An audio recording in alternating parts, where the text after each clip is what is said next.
Hey there, thanks so much for joining me for today's episode. Today's content is going to be a little bit different than the normal content we put out on the channel. Typically we talk about SEO, digital marketing, operations, sales, right? All of the important topics to help you grow your wedding or event business. But in today's video, we're actually going to be talking about parenting and how to juggle parenting and your obligations as a husband, wife, spouse, right? Obligations to your kids and how you do that and simultaneously grow your wedding or event business. So I'm excited about this one. Let's jump right into it. Uno, dos, tres.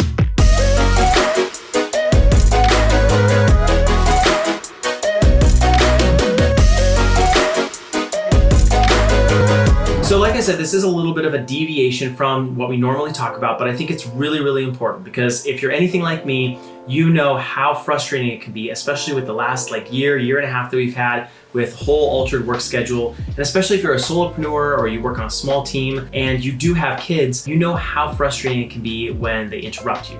And you know that it's so easy to slip into that place of negativity, that bad attitude, to start yelling. And then you start feeling guilty inside because, you don't want to yell at them.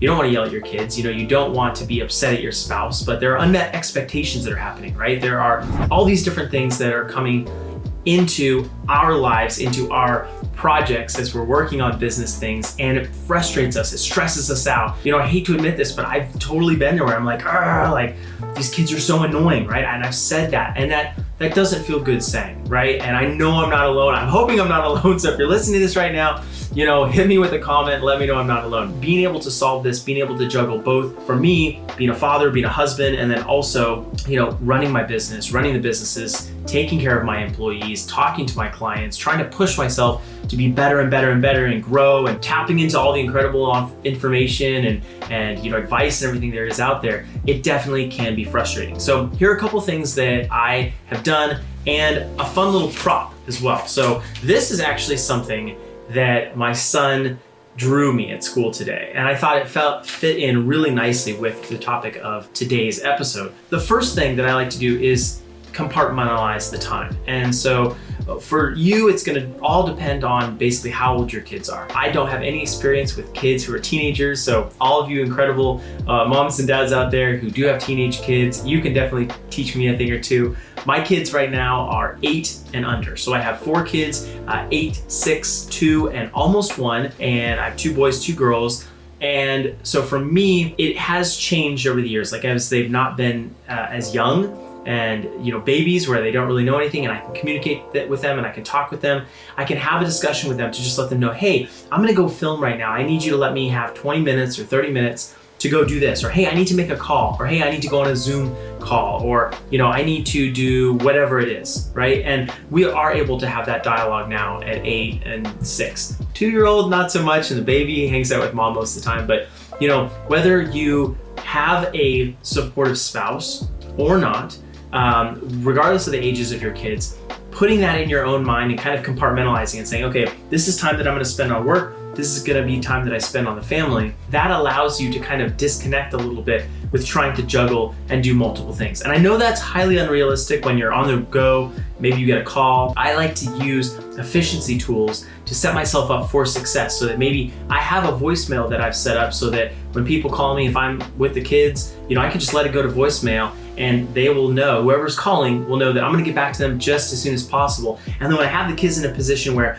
they aren't going to necessarily realize right away that I'm gone, I can just step away really quick, listen to that message, take that call. So little things like that are really, really important. But again, you're compartmentalizing. You're not trying to juggle both at the same time. And that is probably the single most important tip that I could offer you, is just trying to make that compartmentalizing thing. Don't try to multitask. As tempting as it is, it constantly leads to stress and being upset and really starting to develop a negative relationship with your child. And this could go for spouses too, to be honest with you, but I've really seen it make a difference in my relationship with my kids. Point number 2 is that you are going to get tougher.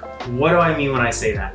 I know for sure that I've become more patient, I've become more flexible as a business person, as a parent, and I've stopped putting the pressure on myself to kind of do things in a certain way, the way that I think they should be done, but do things in a flexible way, do things in a practical, possible way. And for so many of us, we have the influences of our parents, we have the influences of our friends, of course, blogs online and all the other stuff that tell us, the best sleep schedule for the baby and the best eating schedule and the best this and the best that. And while that's really, really great, and all of those are important pieces of information, just like the advice that I'm giving you here right now, you need to adapt it and make it fit your life. And so at the end of the day, the important thing is, are you happy, right? Are you in a good place mentally? Are you being able to fulfill your obligations? Are you able to spend time with your kids? Are you able to honor and uphold the commitments that you made to your clients, right? And so juggling those two things, you don't necessarily have to work at a certain time. I'm not really a night person as much as I once was. It used to be that I would just work at night, like 8, 9, 10, 11, 12. Like I could work till 1 in the morning, no problem. Total night out. Now it's a little bit different. Now I'm working earlier in the morning. I'll wake up at 4, 4:30, 5. I'll get my workout in, I'll do my morning routine, and I'll knock out a couple hours of work before the kids wake up. So I flip-flopped. But that has all come with just how life has gone with 4 kids, with everything that's going on in my life. How have I needed to shift those things around? It's gonna be different for you, right? You may be going through a stage of life right now where, you have to get all of your work done in the morning because you're not gonna have any time in the evening, or vice versa. And that's gonna depend on so many things. So don't put pressure on yourself to make it fit exactly in a certain box. Just make sure that you're prioritizing the important things. And this, I think, is a wonderful example. So this little piece of paper that my son drew for me, he said, "Thanks for helping me grow." I want to show you what it says inside. You open it up and there's this picture of this caterpillar and it says grow. But then when you open it up more, right, the caterpillar grows bigger. And eventually the caterpillar grows to a butterfly, right? As we all know. Well, I thought that was a perfect example because I know that I'm different at 1 kid than I was with 2, and different with 2 children than I was with 3, and of course, certainly different 3 to 4. I think the biggest difference came for me from 2 to 3, but each one of you and each one of us parents will have our different experience with kind of where those growth places are for us, but we will grow, we will be more patient. And so the big thing is to understand that this is a process, this is a journey, and so to not constantly add stress onto yourself and not have perspective. Try to find some ways to disconnect from kind of the heat of the moment where you're upset because they're interrupting a Zoom call, or they're upset because they're interrupting, a reel that you're putting on, Instagram or TikTok, or, whatever the work is that you're trying to do. Just kind of disconnect yourself from the immediate emotion that you have and understand that,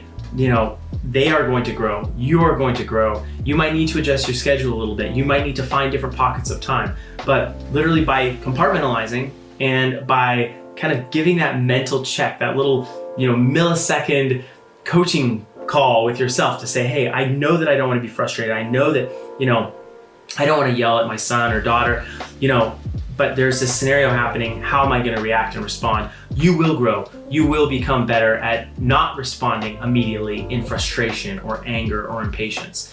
I know I felt that. I still struggle with it on a daily basis. But for me, and this is the final tip, having a schedule that I stick to and having things in my life that kind of keep me centered. So for me, it's working out. It's kind of all the basic things that you'd hear someone else say maybe. But for me, it's working out. It's making sure I'm getting the right nutrition. And then it's making sure that I have my goals set correctly.